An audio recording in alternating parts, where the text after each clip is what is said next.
Bismillahirrahmanirrahim. Assalamualaikum warahmatullahi wabarakatuh. Alhamdulillahirabbil alamin wassalatu wassalamu ala Rasulillah Sayyidina Muhammadin wa ala alihi washabihi ajmain. Amma ba'd.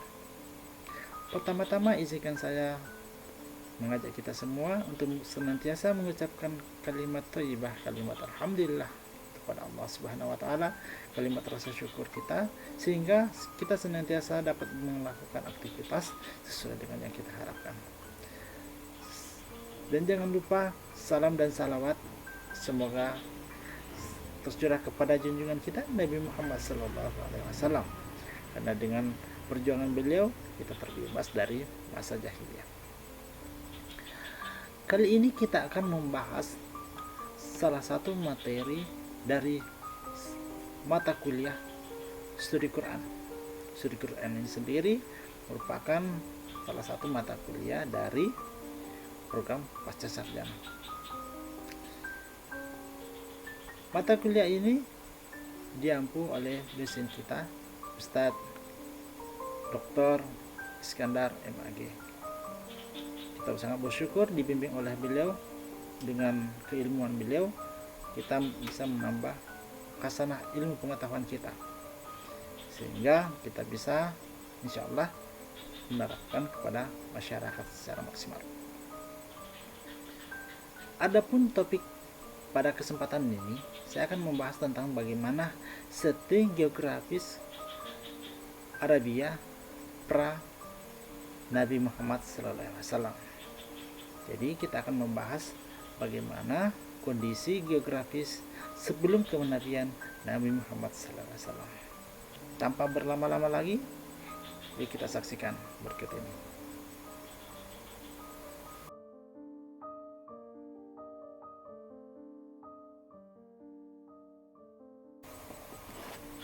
Allah Subhanahu wa taala telah menciptakan manusia di muka bumi sebagai khalifah.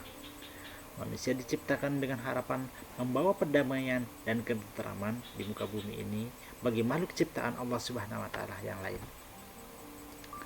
Manusia diberi kewenangan oleh Allah Subhanahu wa taala untuk mengelola alam dan memanfaatkannya sebagai untuk melanjutkan kehidupannya yang fana dan sebagai alat tambahan untuk beribadah kepada Allah Subhanahu wa taala. Di antara manusia itu diciptakanlah pemimpin untuk menyatukan pendapat majemuk di antara manusia.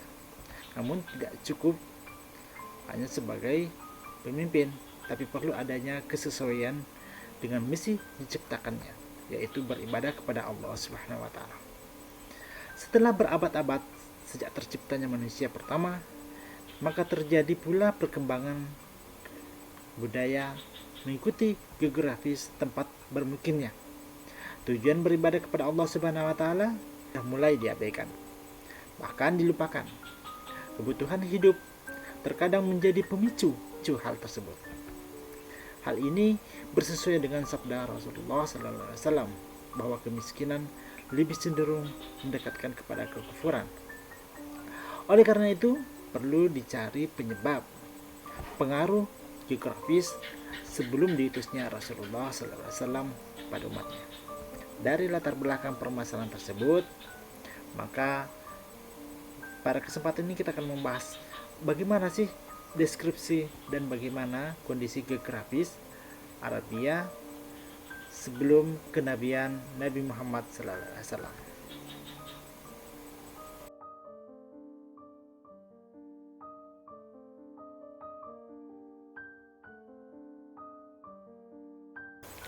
Setelah menyimak pemaparan latar belakang materi kita, selanjutnya kita akan membahas rumusan masalah. Apakah deskripsi geografis Arabia pra Nabi Muhammad SAW? Dan bagaimana kondisi geografis Arabia pra Nabi Muhammad SAW?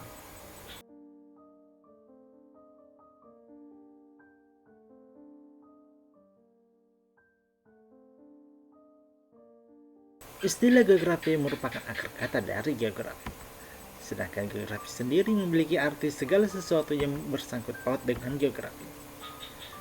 Kata Arabia diartikan sebagai Jazirah Arab, yaitu sebuah jazirah semenanjung besar Asia Barat Daya pada simpangan Afrika, dan Asia. Dari penjelasan tersebut dapat disimpulkan bahwa geografis Arabia peran Nabi Muhammad SAW, yaitu kondisi permukaan bumi pada semenanjung besar di Asia Barat Daya dan persimpangan Afrika Asia sebelum kenabian Nabi Muhammad SAW.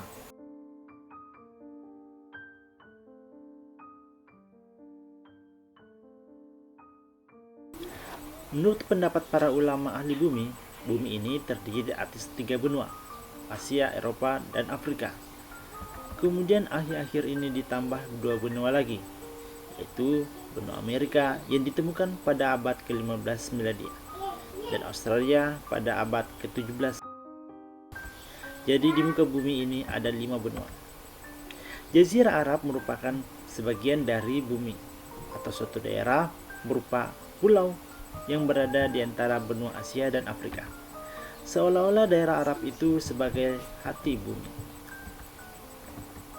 Pada zaman purba, persangkaan orang pun demikian, walaupun letaknya di barat daya daerah Asia. Sejak dahulu, daerah Arab memang terkenal dengan nama itu, karena daerah Arab itu sebagian besar dikelilingi oleh sungai-sungai dan lautan, sehingga terlihat seperti jazirah atau pulau. Demikian kata sahabat Ibnu Abbas radhiyallahu anhu. Jazirah Arab luasnya kurang lebih 1.100.000 atau 126.000 farsak persegi atau 3.156.558 km persegi. Tanah yang sekian luas itu sepertiganya ditutupi lautan pasir, yang diantaranya yang paling besar adalah yang dikenal dengan nama Arabi Khali. Bukan saja pasir saja, tetapi dipenuhi oleh batu-batu yang besar atau gunung-gunung batu yang tinggi. Di antaranya yang paling besar serta paling tinggi adalah Jabal Asar. Di dalam pulau pasir ini tidak ada sungai yang mengalir, karena lembah-lembahnya sebentar berair dan sebentar kering. Air sebagian mengalir masuk ke dalam padang-padang pasir saja, dan sebagian masuk ke dalam lautan. Kebenaran perkataan ini memang nyata. Sebelah barat daerah Arab dibatasi oleh Laut Merah, sebelah timur dibatasi oleh Teluk Persia dan Laut Oman atau sungai-sungai atau Tigris dan Furat atau disebut Efrat. Sebelah selatan dibatasi oleh Lautan Hindia dan sebelah utara oleh Sahara Tihi atau lautan pasir yang ada di antara negeri Syam dan Sungai Furat. Itulah sebabnya daerah Arab terkenal sebagai pulau yang dinamakan Jaziratul Arabiyah. Jazirah Arab terbagi atas 8 bagian. Setiap bagian mempunyai karakter masing-masing, yaitu Hijaz, Yaman, Hadramaut, Muhrah, Oman, Al-Hasa, Najd, dan Ahqaf. Pada zaman dahulu, Jazirah Arab itu terbagi atas 6 bagian saja, yaitu Hijaz, Yaman, Najd, Tihama, Ihsa, dan Yamamah atau Argo. Baik, kita akan bahas satu persatu. Hijaz terletak di sebelah tenggara dari Tursina di tepi Laut Merah. Daerah tersebut dinamakan Hijaz karena tertutup daerah antara daerah Tihama dan daerah Najd. Dalam daerah Hijaz itu letaknya kota terkenal dengan nama Mekah, Bakkah, tempat kelahiran Nabi Muhammad SAW. Di tengah-tengah kota itu terletak sebuah masjid besar yang dikenal dengan Masjidil Haram atau Ka'bah. Adapun Yaman terletak di sebelah selatan Hijaz. Dinamakan Yaman karena daerah itu terletak di sebelah kanan Ka'bah. Jika menghadap ke timur, di sebelah kiri daerah tersebut terletak negeri Asir. Di dalam daerah itu ada beberapa kota-kota besar seperti kota Sabah atau Ma'rib, San'an, Hudaidah, dan Aden. Tanah Yaman merupakan suatu daerah yang sebagian barat daya dari Jazirah Arab.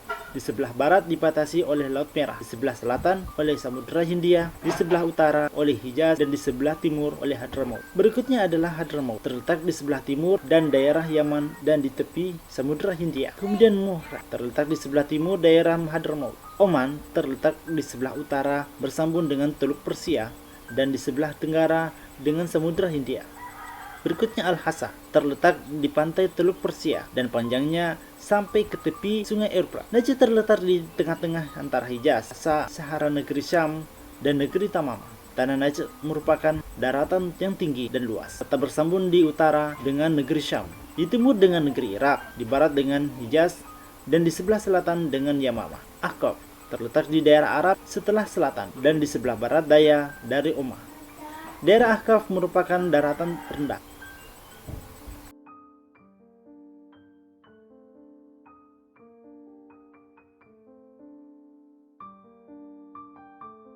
Adapun yang dapat kita simpulkan pada pembahasan materi kali ini adalah geografis Arabia pra Nabi Muhammad SAW, yaitu kondisi permukaan bumi pada semenanjung besar di Asia Barat Daya dan persimpangan Afrika dan Asia sebelum kenabian Nabi Muhammad SAW. Jazirah Arab itu terbagi atas 6 bagian: Hijaz, Yaman, Najd, Tihama, Isa, dan Yamama atau Arab.